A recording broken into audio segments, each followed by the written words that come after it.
Yes, students, in this video, we are going to see the first sum from the exercise 2.5. Check whether the following sequences are in AP. ஒரு sequence கொடுத்துருக்காங்க, அது ஏபியா இல்லையான்னு check பண்ண சொல்லியிருக்காங்க.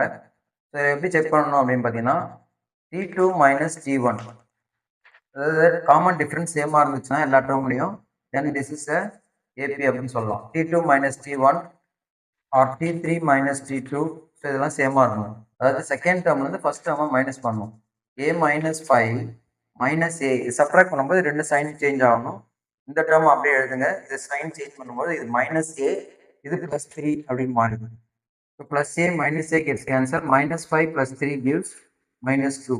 Like that third டேர்ம்ல இருந்து second term minus பண்ணலாம். A minus 7 minus A plus 5. Again பார்த்தீங்கன்னா A plus A minus A cancel ஆகிடும். Minus 7 plus 5 gives minus 2. So இந்த ரெண்டு கேஸ்லையும் பார்த்தீங்கன்னா common difference same இருக்கு. So T2 minus T1 is equal to T3 minus T2. Therefore, the given sequence is an AP.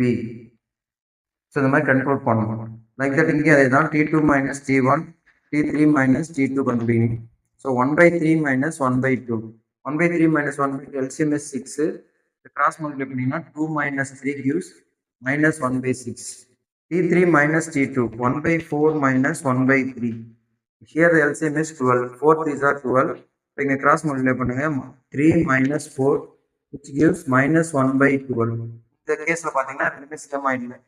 T2 minus T1 is not equal to T3 minus T2. Therefore, the given sequence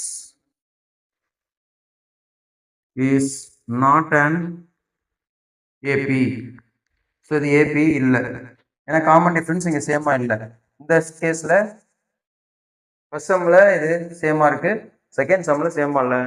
so the given sequence is not an AP. That's all. Thank you.